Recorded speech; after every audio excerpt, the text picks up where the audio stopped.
यशोमती मैया के नंद लाला। आ गए तुम दोनों? चलो आओ बैठ जाओ। जशोदा जी बता तो दो, सवेरे सवेरे क्यों बुलाया है हम सबको? रुको, इतनी शीघ्रता क्या है? पहले इन बालकों को कुछ खिलाने तो दो।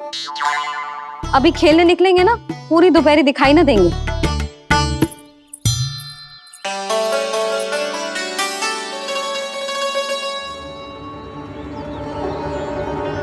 मैया देखो ना, कैसे अपने आभूषणों का दिखावा कर रही है जी सुलोचना। चिंता मत कर बहू, शीघ्र ही हम इससे अधिक आभूषण और इससे अधिक उत्तम वस्त्र पहन के घूमेंगे। ये देखो तुम दोनों के लिए क्या बनाओ है मैंने। पूरे गोकुल में प्रसिद्ध मेरे पेड़े। चलो लो। यशोदा, ये तो बहुत सारे हैं। हाँ जशोदा जी, इतने सारे तो मैं भी ना खा पाऊं। क्यों दृष्टि लगा रही हो सुलक्षणा? बढ़ती आयु के बालक हैं, खाने दो इन्हें। तुम सब कछु मत सुनना, जी भर के खाओ। देखा ना?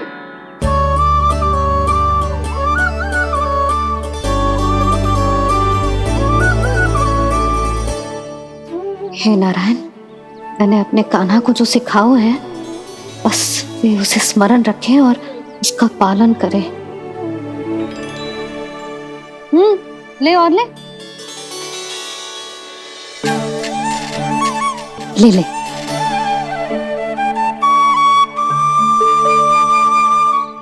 आज तो एक के बाद एक पेड़ मिल रहे हैं, वो भी बिना रोक टोक के। मैया दो के बाद तीसरी मिठाई बड़ी कठिनाई से खाने देती है, पर आज सादा लाड पेड़ों के माध्यम से जिता रही है। कछु तो रहस्य है। प्रभु, क्या आप भी वही सोच रहे हैं जो मैं सोच रही हूँ? कोई परीक्षा तो नहीं ले रही है ये? किस सोच में पड़ गए तुम दोनों?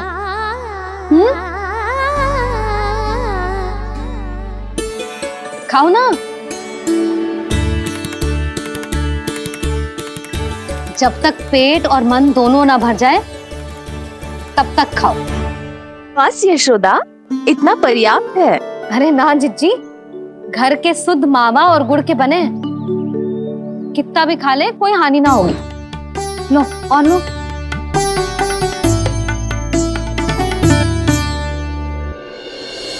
प्रभु, परीक्षा ही है ये तो खाए जा रहा है। कहीं मेरी दी हुई सीख फूल तो ना खाओ, सारा खेल बिगड़ जाएगा। सदैव स्मरण रखियो लल्ला, लोभ बहुत भयानक होता है, बहुत भयंकर। जो एक बार हमारे मन में प्रवेश करके हमें भीतर से ही जकड़ लेता है, इसके कारण हम अधिक से अधिक और अधिक से अधिक पाने की इच्छा करने लगते हैं। क्या हुआ कान्हा, रुक क्यों गए?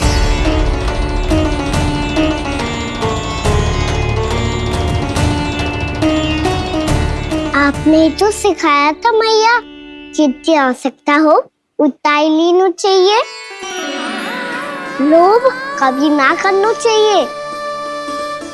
बहुत बुरा राक्षस है लोभ।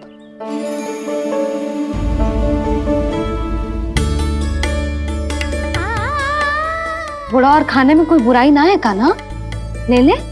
ना मैया, लो मैं अधिक खाऊंगा तो फिर पेट पकड़ के बैठना पड़ेगा।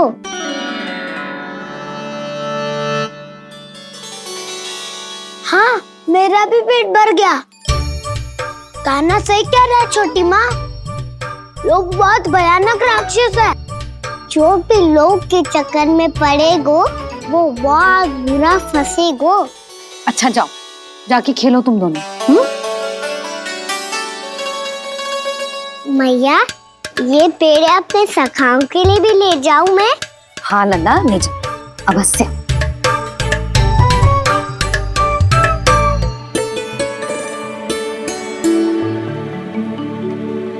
देखो, जो बात इन नन्हे से बालकों को भी समझ में आ रही है, वो तुम सबकी समझ क्यों ना आ रही?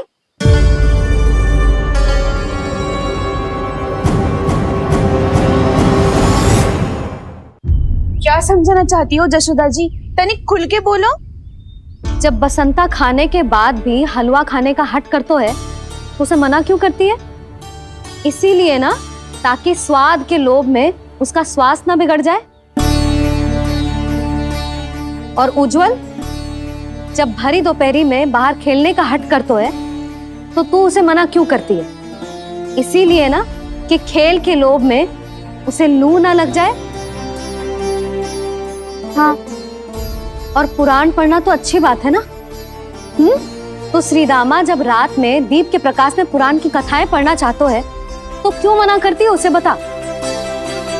ताकि कथाओं के लोभ में उसकी दृष्टि खराब ना हो जाए जीजी। तो इसका अर्थ तो यही है ना, कि लोभ चाहे पेड़ों का हो, चाहे पुराण की कथाओं का हो, या फिर अधिक धन अर्जित करने का हो, लोभ सदैव हानिकारक ही होता है। जे बात तुम ही सब ना समझोगी, तो अपने बालकों को कैसे समझाओगी? बोलो। हम सबकी मैया यहाँ क्यों आई है? डांट पड़ी क्या? चौरी विद्या प्रसारण टोली के बारे में सबको पता चल गो क्या? चिंता के चने चबाना छोड़ो और ये पेड़े खाओ। भीतर और भी गंभीर समस्या पे चर्चा चल रही है। कैसी समस्या? लोग की भयानक राक्षस की समस्या। व्यापारी जी, नंद जी ने कल सभा बुलाई थी और आज रानी यशोदा जी ने सारी स्त्रियों को अपने घर पे बुलाया है। तो आपको नहीं लगता कि हमें कुछ करना चाहिए? करना तो चाहिए गुप्तचर। सबसे पहले हमें हाट जाकर गोकुल वासियों की प्रतीक्षा करनी चाहिए। सूर्यास्त से पहले वो सारे मूर्ख वहां आने वाले हैं, मेरे सामने नारायण के नाम का प्रण लेने। उन्हें चाहे कोई भी कितना भी समझा ले बुझा ले, उससे कोई अंतर नहीं पड़ेगा गुप्तचर। हमारा वास्तविक धन क्या है? दूध, घी, दही, माखन, यही ना? हाँ, तो श्री नारायण की कृपा से तो हमारे पास इसकी कोई कमी ही ना है। तो हम सब तो पहले से ही धनवान हुए ना। तो फिर जे गोधन अपने परिवार और संतान में बांटने के बाद जो भी बचतो है, वो तो हाट में बिखी जातो है ना। तो फिर मथुरा के किसी अपरिचित व्यापारी के साथ माथा फोड़ने की क्या आवश्यकता है? जशोदा जी, हम आपकी और नंदराज की चिंता समझते, पर इसकी कोई आवश्यकता ना है। कुछ उल्टा सीधा नहीं करेंगे हम। विश्वास रखो जशोदा, हम जो कुछ करेंगे समझदारी से करेंगे। लोभ में आके कोई निर्णय नहीं लेंगे हम लोग, है ना? हाँ। अच्छा, अब चलती हूँ। बुलावे की सूचना पाके सब कार्य ऐसे ही छोड़कर आ गई थी।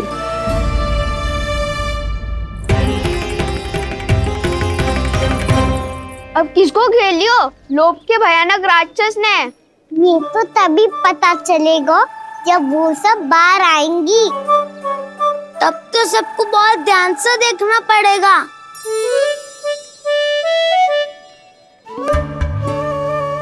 देखना तो पड़ेगा दाऊ, तभी तो पता चलेगा माखन चुराने किसके यहाँ जाना है। नाना,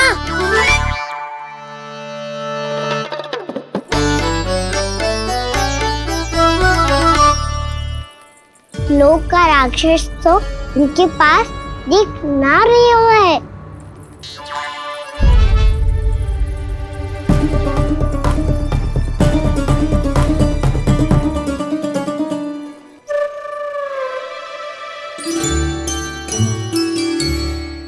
नारायण का बहुत बहुत धन्यवाद।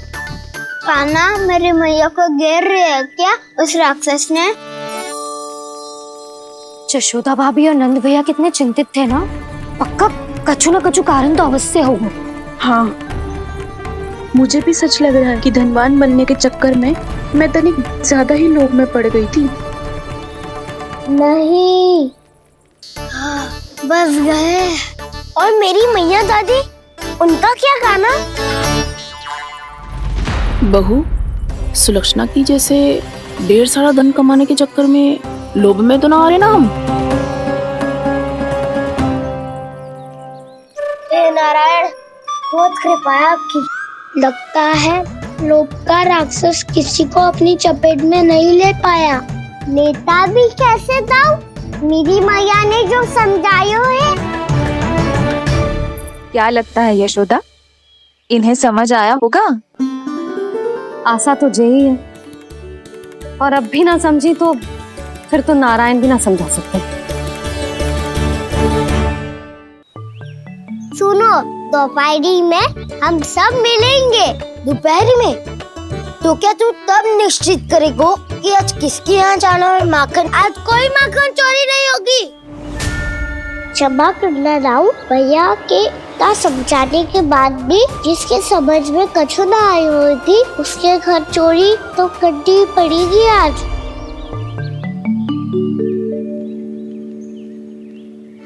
व्यापारी जी, सारी स्त्रियां एक साथ यहीं आ रही हैं।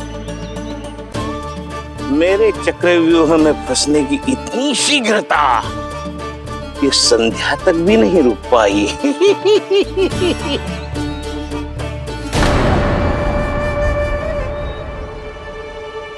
पर ये आपके तरफ ध्यान क्यों नहीं दे रही हैं? लगता है गोकुल की रानी ने इनको पाठ पढ़ा ही दिया। अब आपको ही कुछ करना होगा व्यापारी जी। करूंगा, अपनी चाल सबसे अंत में चलूंगा, किंतु अभी उनके लिए एक घोषणा ही पर्याप्त होगी। तुमने सबको सूचित तो कर दिया है ना कि सबको अग्रिम धनराशि मिलेगी, वो भी दूध, दही, माखन, घी बेचने के बाद नहीं, वो पहले ही मिला करेगी। वो भी केवल एक दिन की नहीं, पूरे सप्ताह की। मैं बिल्कुल सही कह रही थी। जशोदा जी और नंदराज व्यर्थ ही चिंता कर रहे थे। यदि इन व्यापारी जी के मन में कोई मैल होता, तुझे अग्रिम धनराशि थोड़ी ना देते। बात तो तुम सही कह रही हो सुलक्षणा।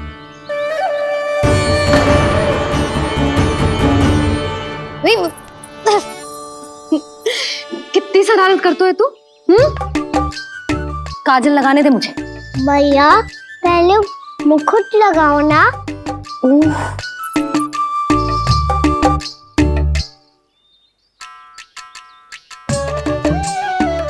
और मेरी मुरली? हाँ हाँ, रुक जा। ले, बस होगा प्रसन्न। भैया, मैं ना चाहता मैं ऐसे फिर से भूल जाऊं, नहीं तो कड़ी धूप में इसे लेने वापस लौटना पड़ता है। चल, अब बैठ जा। अब मुझे काजल लगाने दे लेना। भैया, इतना सारा काजल मत लगाओ, छोटा सा बालक लगता हूँ मैं। आहा, नखरे तो देखो। इतना सज धज के तो तेरे बाबा भी ना जाते बाहर, दृष्टि लग जाएगी लल्ला।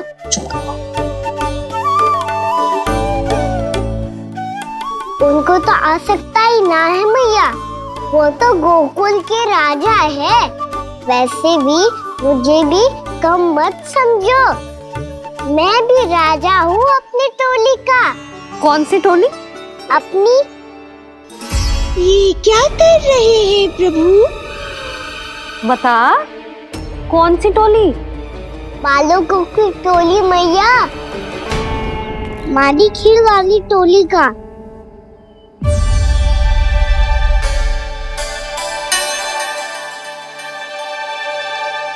क्या हुआ जी? देखो जी, आप इतनी चिंता मत ही करो। आप गोकुल के राजा हो और जे बालकों की टोली का राजा है, तो मैं भी जसोदा हूँ। मैं कोई कम थोड़े ना हूँ, मैं भी गोकुल की स्त्रियों की रानी हूँ। मैंने सबको समझाओ है, सब समझ गई हैं। उपनंद भैया से बात करके आ रहा हूँ अभी। पता चलो है कि उस व्यापारी ने अग्रिम राशि का लोभ दिया है सबको। मुझे ना लगता तुम्हारे समझाने का कोई लाभ हो।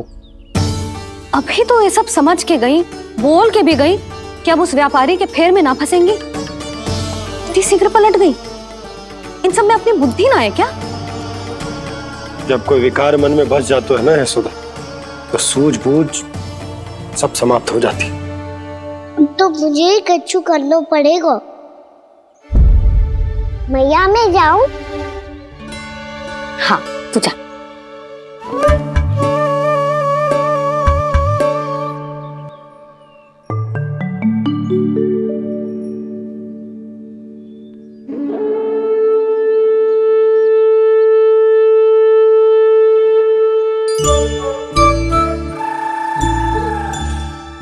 बहुत बड़ी समस्या हो गई है सखाओ।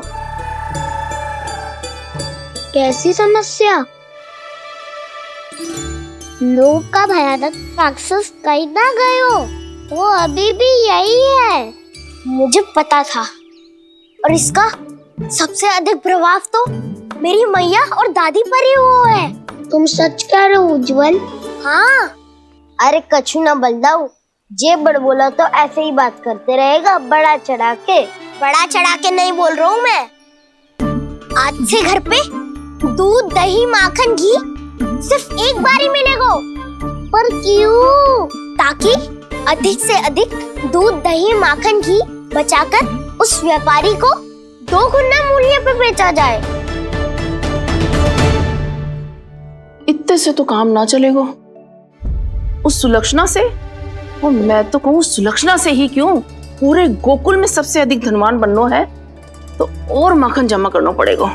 हाँ हाँ मैया, लाओ मैं इसे ऊपर रख देती हूँ। चोरी चुपके से खा तो ना जाएगी ना? तेरी घबराहट बता रही है कि घर से निकलने से पहले तूने थोड़ो माखन तो खाया है। सच्ची बोल। ना ना मैया, मैं क्यों माखन खाऊंगी? मैं भी तेरी मैया हूँ लाली, माप के रखो तो मैंने।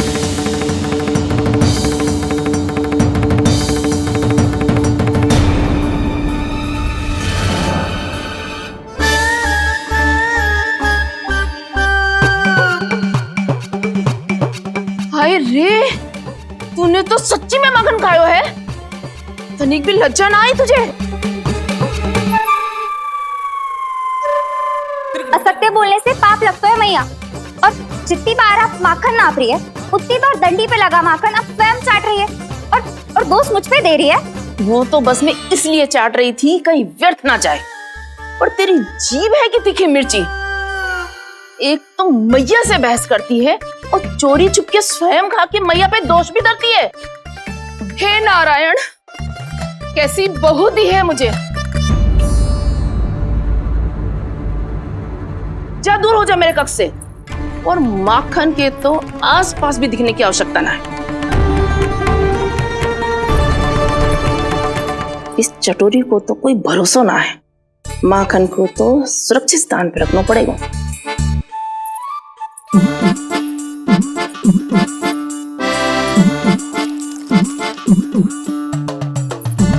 यदि बहू ने अब मटकी उतारने को प्रयास किया तो अचानक पानी गिर जाएगा और घबरा के वो चिल्लाएगी और मुझे पता पड़ जाएगा।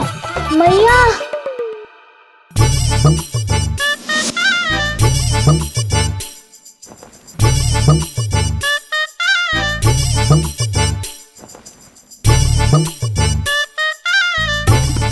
ये माखन तो मैं किसी को छूने भी ना दूंगी, तभी तो बनूंगी धनवान, बहुत धनवान। मैया माखन बेचने कहीं अकेली ना निकल जाए। जे तो पता भी ना चलने देगी कि कितना धन मिलो है। इन्हें अकेली धनवान ना बनने दूंगी मैं भी बनूंगी धनवान, बहुत धनवान। पहले तो जब चाहे तब भरपूर माखन खा सकता था, पर अब दोनों तो ऐसे संभाल के रखती हैं कि जैसे माखन की मटकी ना स्वप्न का कलश हो। मेरे यहाँ भी ऐसा ही हो रहा है। नारायण का बहुत बहुत धन्यवाद। नंदजी और जशोदा जी की बातों में आने से पहले ही सत्य का पता चल गया।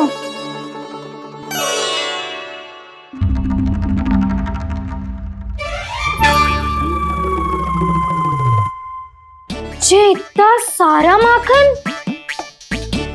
दृष्टि मत लगा, पेट पे पट्टी बांध के रात रात भर भूखा रह के बड़ी कठिनाई से माखन इकट्ठा किया है जे।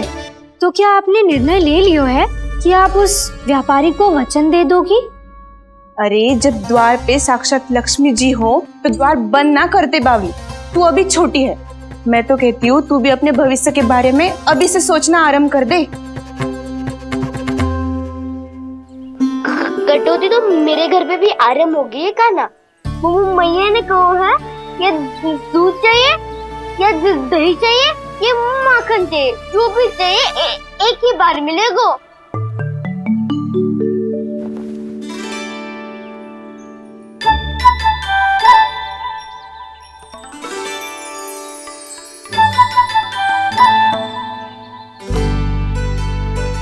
तब हमारी टोली को ही कुछ करना पड़ेगा।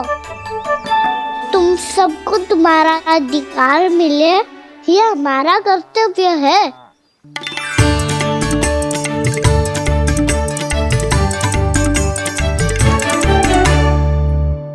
अब हम कछु ना कर सकते यशोदा। यदि अब मैंने उन्हें रोको तो उन्हें लगेगा कि मैं उनसे उनकी उन्नति का अधिकार छीन लूं।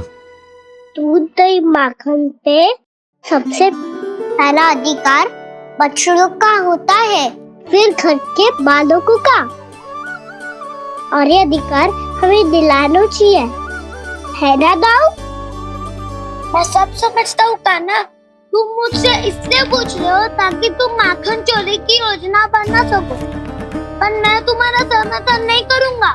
पर दाऊ ना, पिछली बार तुमने ही कहा था ना कि हम ये चोरी केवल वानर महाराज की सहायता के लिए ही कर रहे हैं।